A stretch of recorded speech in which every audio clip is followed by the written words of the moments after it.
the Marshall Islands, or Anich, as in a local Marshallovych language, which means gifts from the gods in a translation.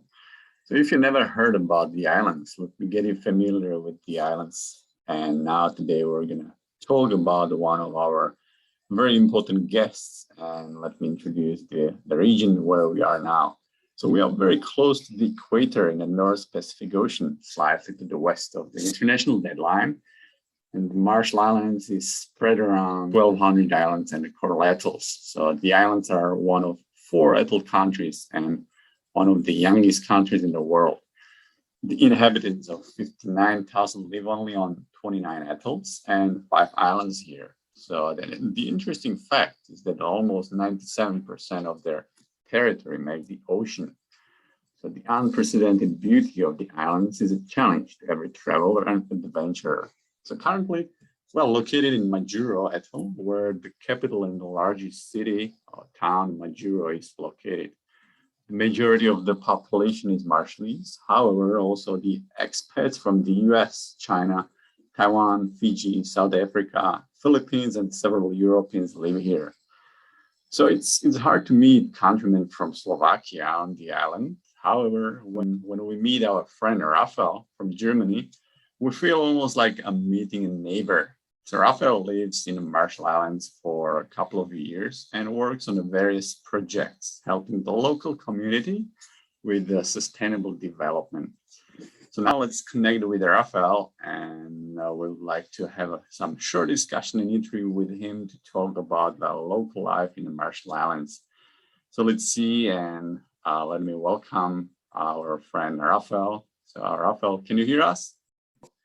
Could you please tell us what you do here in the Marshall Islands? Yeah, Martin, thank you very much for the invitation to this interview. It's good to see you today. What I'm doing in the Marshall Islands, I'm working in the Marshall Islands since nearly 5 years now as a so-called technical advisor for a project which is funded by the German Ministry for Environment, Nuclear Safety and Nature Conservation. And it is a bilateral program between this German Federal Ministry and the Ministry of Transport, Communication and Information Technologies in the Marshall Islands. But a part of my job, of course, I live in the Marshall Islands since 2017, and I feel at home in the Marshall Islands in the meantime. So then, and I want to ask, I'm really interested in what has inspired you and made you come over and live and work in the Marshall Islands? I think when I was 12 or 11 years old, my father gave me a book from a Norwegian scientist explorer. His name was Thor Heyerdahl, and he spent 1 year in an island in the French Polynesia, in the Marquesas Islands. The name of the island is Fatohiva, and I just read this book basically as a child, and I was so fascinated. And of course, I had to continue with school, and then over the years, I just found out about sea transport and shipping. I think I was 15 or 16 years old. And then I decided when I graduated from high school, I would do an apprenticeship as a ship mechanic on such a container merchant vessel. And that's what I did. I applied in Hamburg to 2 or 3 companies, and then I ended up on this container ship in 2008, Chicago Express. It was like a 350 meter long, 1,000 feet long, 9,000 TEU container vessel. And then we did this apprenticeship trip from Hamburg, Suez Channel, China. And that's what I started doing over a couple of years, maybe for 3 or 4 years. And then I decided to study also the same field. I studied marine engineering. Since I realized during my apprenticeship that working on deck of such big ships was a bit too boring for me. And then I studied engineering, and I needed to graduate for my engineering degree. And then I ended up on a sailing ship in Hawaii to do an internship on the sailing ship Kauai to do a fuel oil analysis for generally for doing research in the field sustainable shipping. And after this 5 months internship in the South Pacific and in Hawaii, like we went to Kiribati and the Cook Islands, I was questioned by a professor from a university in Germany if I would be able to do another internship for the German International Corporation in the Marshall Islands. And then 2 months later, I left Germany again for coming to the Marshall Islands for 6 months. And then I did the baseline study of domestic shipping in the Marshall Islands. So I went on many of the government-owned ships.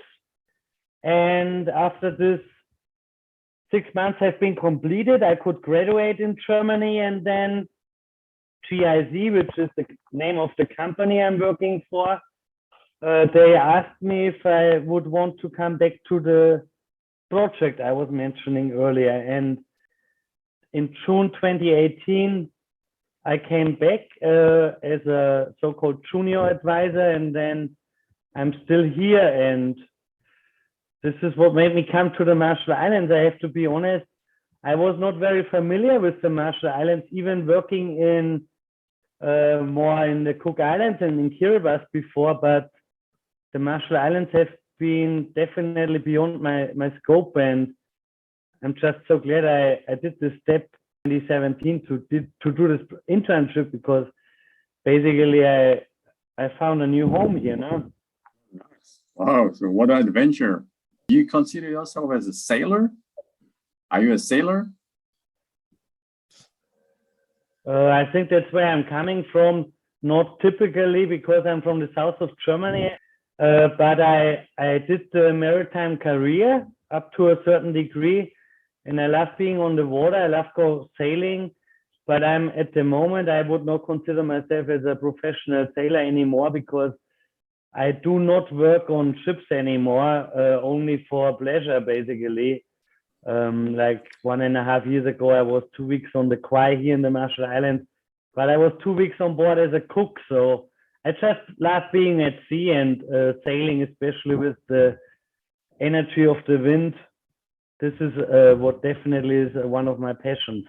Oh, wow. So you have retired from being a sailor, and then you have moved on into your career to a higher level. Yeah, I just think it's good to do different things.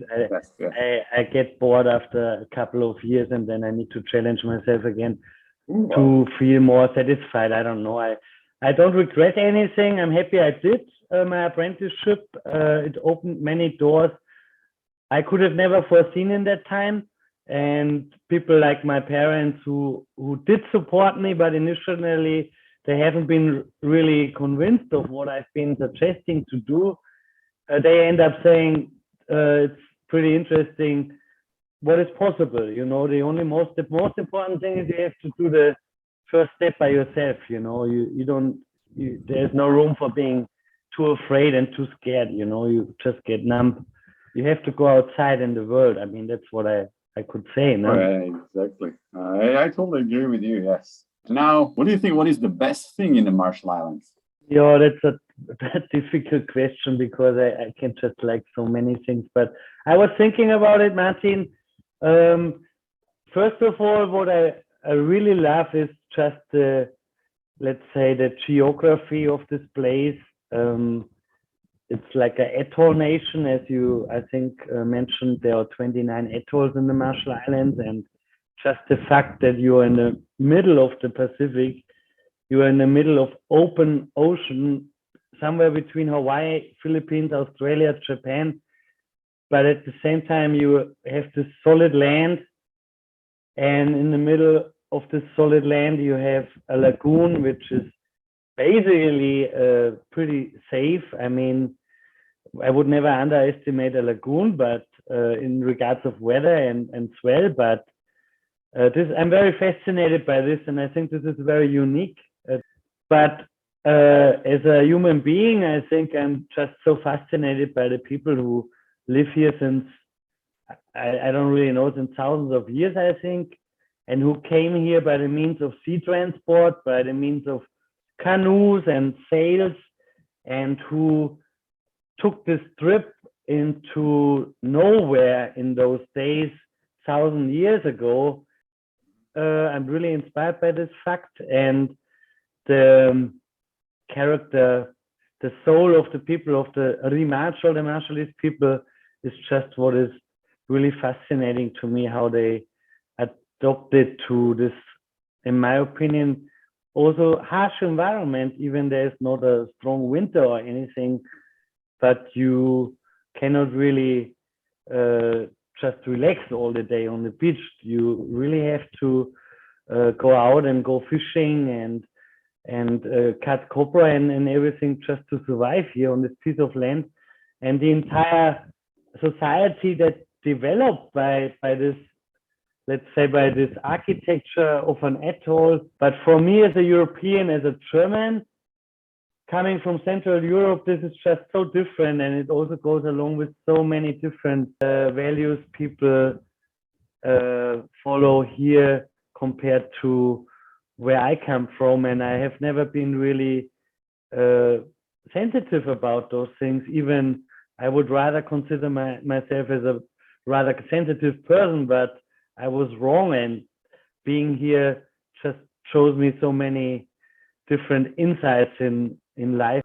I think it's worth of exploring. So there's still, you can find something new in spite of being such a small place, but still there's a lot of more and more things to do. Great. And by the way, and have you been to any other outer islands or any other atolls? Yeah, I was pretty lucky. I went to Aur, Maluela, Mechit, Ailok, Uterik, Likiep, and Quadralane and back, and I did not have any clue. But in the meantime, I tried to go more regularly to some of the atolls. I mean, I was in Chaluit, which is pretty close. I was there 2 months ago for a week of vacation. I regularly try to go to Ano for a break, and that's it basically. I think traveling here is pretty difficult. If you don't really want to go on a boat, you would need to fly, and flying is expensive, sometimes a bit irregular. The schedules are not so strict. That's my impression. And the other thing is, me as a foreigner, I cannot just fly to an atoll. I would need to try to find somebody I know, because most of the atolls, as far as I know, they don't have any accommodation for general people like me. So you can go to Ano, you can go to Chaluit, maybe you would be able to go to Likiep or Quadralane, but the other atolls, I don't know. It's hard to travel to in a touristic way, you know. Can you say that traveling between those islands and atolls, is it difficult in general? Without knowing any local people, it's impossible for foreigners just to come, hop in here, and then travel to another one. I mean, if you want to go on a ship, you can go as a tourist on a government ship and make this kind of adventure. And I can basically say this is going to be an adventure. But otherwise, I think you're right. I mean, if you don't know anybody in the first place, it might be difficult. At the same time, if you live in Marshall and you talk to people, you talk to colleagues at work, I think Marshallese people are so open and friendly that there's always a way. What do you think? What makes you think that the country as a Marshall Islands, the generally environment is a great place on earth? Why is it so unique here? I think, as I said before, I mean, it's a very rare place to be on an atoll. There are not so many atolls in this world. I think a couple of hundred, but considering the size, the surface area of an atoll, this is really basically, this is not a lot of land, and therefore it's very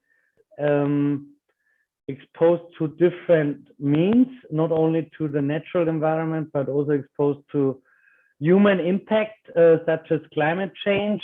I just think it's the extreme natural environment. There's such a variety in aquatic life, differing between open ocean and lagoon. I'm fascinated by the life on land, you know, the animals that are living here on land. For me, it's just so different. You know, I come from Bavaria. No. I'm used to go to mushroom searching and maybe hunting and fishing on a little river. And for me, it's just fascinating being here, especially since I love the ocean so much. I mean, often I have the feeling living here is very similar to living on a ship, and I always felt very well on ships. I didn't mind being on a ship for a very long period of time, like 6 months or something like that. I felt very comfortable. You have a small group of people around and you just do what you need to do, right? All right, very good. So you didn't retire on your sailor career. You still continue working on this as you live in the Marshall Islands. It's like living on a ship. Yeah, in a different way. Maybe you could Yes. say that in a different way, right? Yeah, that's right. So even we have that same feeling, you know, it's like very small island, very small land, and then a lot of ocean all around everywhere. If we talk about the ocean and all these rising sea levels and especially the climate change, so then you know the sea level is rising here in all the Pacific region, and not just here, but all around the world. But there are also many efforts to lower it in the future, like the carbon footprints in the air and all around the world. So what do you think? I know that you were a member of the project building a vessel that could help reduce the carbon footprint. Could you tell us more about this project? What was that about? No, I'm happy to tell you more about this project. Thanks for asking. As I said, I'm working for the German International Corporation. The acronym is GIZ, as a technical advisor. And the major outcome, the objective of the project is to support the Republic of the Marshall Islands to cut down CO2 emissions in domestic sea transportation in the Marshall Islands. The Marshall Islands, since many years, you could consider the Republic of the Marshall Islands as a leading front runner in this fight against climate change, considering the size of the country. I think the Marshall Islands have 50 to 60,000 inhabitants, but they have a very strong voice on the international scenery, on those fora where those issues are addressed and discussed. And this is where this project came along in the year 2015 in Paris in COP21. The Marshall Islands, as the first country in the Pacific Island region, they agreed on an emission reduction in domestic sea transport, which is apparently, due to the environment here, very crucial. And this is what we're trying to do in different means in this project. So we supporting the Marshall Islands in the transportation within lagoons, within the atolls, and those atolls partly are really big. I'm talking about distances roughly 20 to 30 kilometers from maybe east to west or north to south. So those distances are pretty much large distances that have to be crossed in order to carry goods like copra or people in between the lagoons. And then we're talking about transportation on open ocean, which is basically provided by a government shipping company, which is called the Marshall Island Shipping Corporation. And on those long hauls, I'm talking about up to 800 miles in one direction, we're trying to develop a new design, 50-meter sailing cargo ship, which will be funded by the German government. And we currently basically in the procurement phase. And we intend to deliver the ship to the Marshall Islands by April 2023. And jointly with the government and the shipping company here in the Marshall Islands, we're trying to do research on this ship, and we're also trying to develop a training program with national stakeholders such as the College of the Marshall Islands, and just in order to enhance maritime transport in various means, to enhance maintenance, to enhance skills, capacity, and also to enhance, to reduce the carbon footprint of the Marshallovych fleet representing a much bigger fleet. As you might heard of, the Marshall Islands are also somehow connected to a very large international flag state shipping registry. More than promising. So then I wish you good luck. Wow, that's so next year. Thank you. Marshall Islands should expect the vessel, and you're gonna start training and improving the transport here. And then can you see this kind of future in your project globally, not just for Marshall Islands? Is there any perspective for the whole world in marine transport? Oh yeah, I mean, it might sound weird, but I definitely think that this is going to be a global effort, and I'm aware that many countries from all over the world are interested in this project, because in many areas there are very similar conditions. Here in the Marshall Islands, basically way up north, or even partly over the year, you have the constant northeasterly trade wind, which is there for free. Fuel prices are exploding, especially since recently. So why wouldn't people go back to harness options that are available for free? And there are many countries where islands need to be connected, in not only in the Pacific, also in Southeast Asia or in the Caribbean Sea. And I think those options we test here, they can be shared, this knowledge can be shared.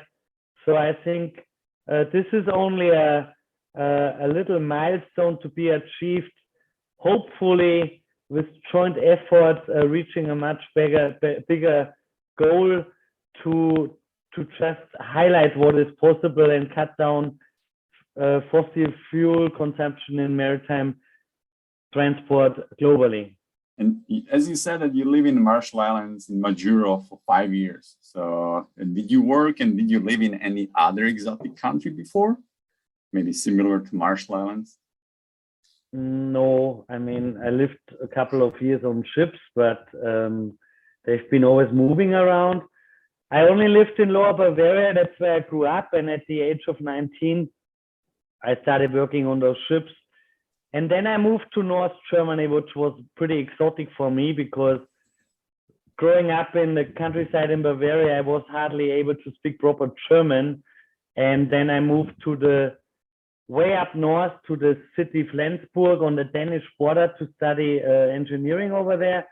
And that was a great experience for me which basically also allowed me to leave Germany, because I made a lot of inspiring friends whom I'm still in touch with, and we went sailing a lot in the Baltic Sea on very old ships like 130, 150 years old, traditional cargo ships for this area, North Sea, Baltic Sea. And this is where I got my inspiration from at the end, because I ended up with a slip disc.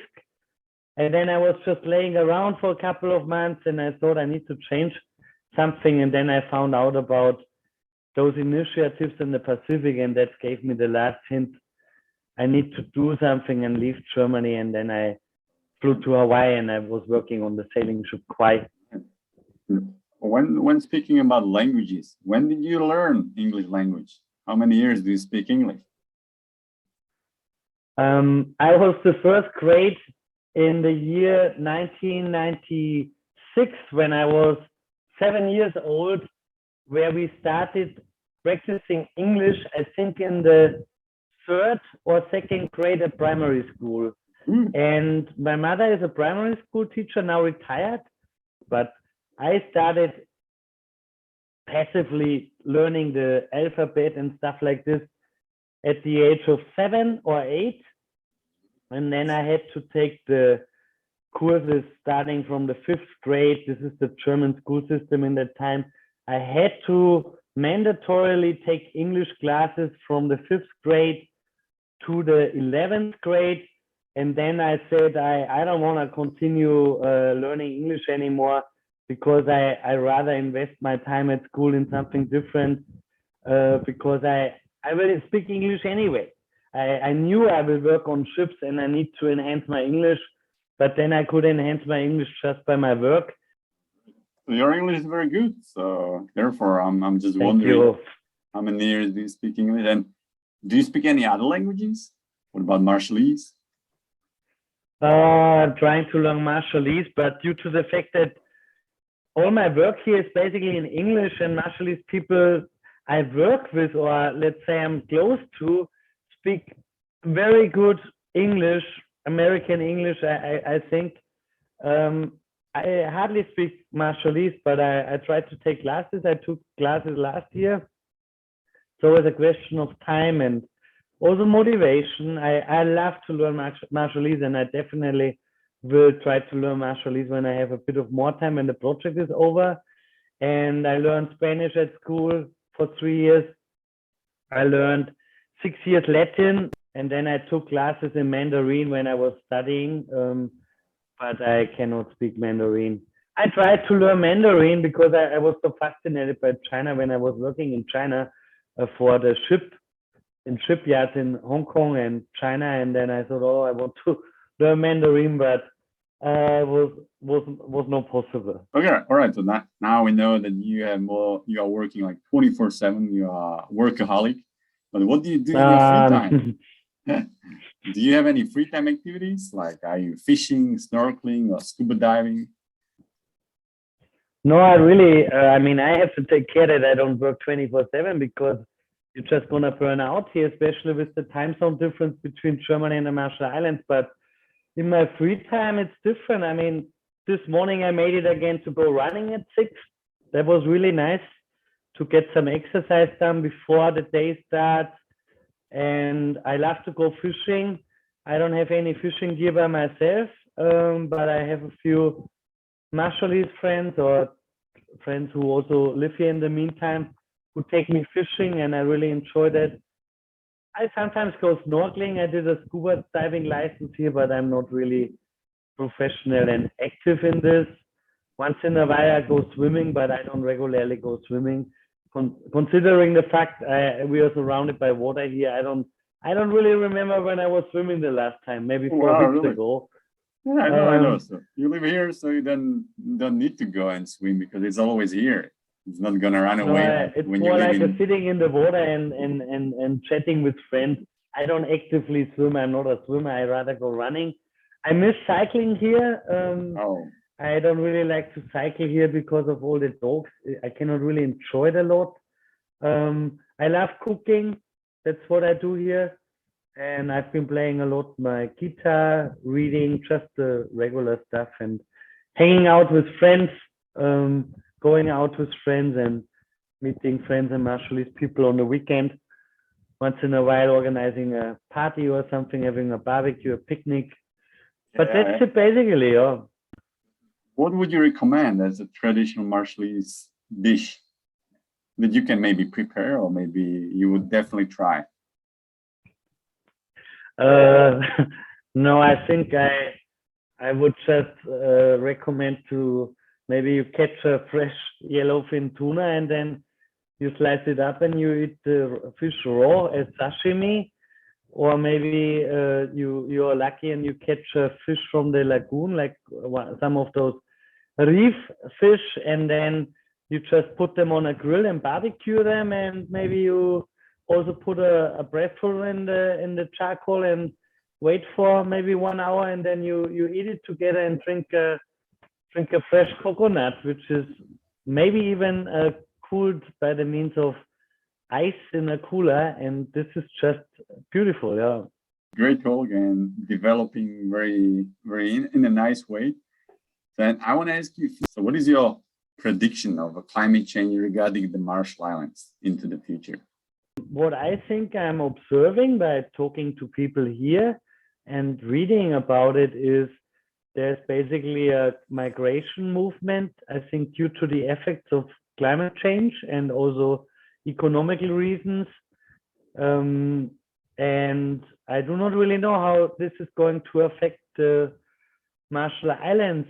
I just hope that the Marshallese people will be able to survive, and I'm sure they will. And the Marshallese culture can strive, and things are not as bad as things are predicted I saw a presentation, I think, from a scientist from the University of Hawaii here in the convention center, maybe 2 or 3 years ago, before the border got shut due to COVID. And I think this prediction, I think Dr. Fletcher was his name, was basically that in the next maybe 15, 20, 30 years, bigger areas of Majuro, of the capital, with the situation right now, with the altitude of the island right now, would be inundated due to the effects of the rising sea level. I rather think people would leave land, being dependent on local crops. People would leave land due to the salination, the increase of the salt in the freshwater land, which is intrinsic to an atoll by the natural condition, I think. And due to an increased salt level in this freshwater land, as my understanding is that more and more crops cannot live anymore. Maybe you could say a breadfruit tree would die after living for a couple of hundred years because the ground are just too salty. And this is, I think, what is more the problem rather soon. And I don't know, I was in Christmas Island in Kiribati. I think there it is even worse. The entire land is too salty for something to grow there. No, I know, but it's happening. So definitely somebody needs to talk about this and at least do something. So, and I think Marshallovych might be happier, and they are glad to have you here because you help them in some way, and you do something for the sake of protecting the environment, or maybe the mitigating the climate change. So yeah, and maybe my very last question is, what do you think? What will the Marshall Islands look like in 30 years from now? I don't really know. I think that question is very similar to my answer. My answer is very similar to the one before. I mean, due to the nature of the people here, which I experienced, I think there will be very creative solutions to continue to live here. And of course, things will be different in 30 years. But I just hope it will continue. I mean, I cannot say more to this question. That's what I agree on. I think, yeah, because we just need to stay positive. Let's hope for the best, because there are, as we know, they are building the seawalls to protect the land and still increase the land line and protect it against the rising sea level and ocean. All right, very good. So I think it was quite longer than I expected, but it's getting better and better. So I think you are like the full of wisdom about the marine life and all this island living. And we can talk about this for more and more. So therefore, maybe I would like to thank you for this great discussion and all your insights, as I would say, maybe almost like a local Marshallovych, as you are professional working here and trying to help to increase the awareness of the environment protection. And then I wish you good luck with all your projects and all the work. So yeah, take care and don't work so hard. Maybe enjoy more free time, and just good luck and best with all your future efforts in the projects you work on. Yeah, Martin, thank you very much for the opportunity. I think I see you somewhere in the neighborhood soon. Oh, yes, have a good day, no? Definitely. Thank you. Okay. Bye-bye. See you. Thank you.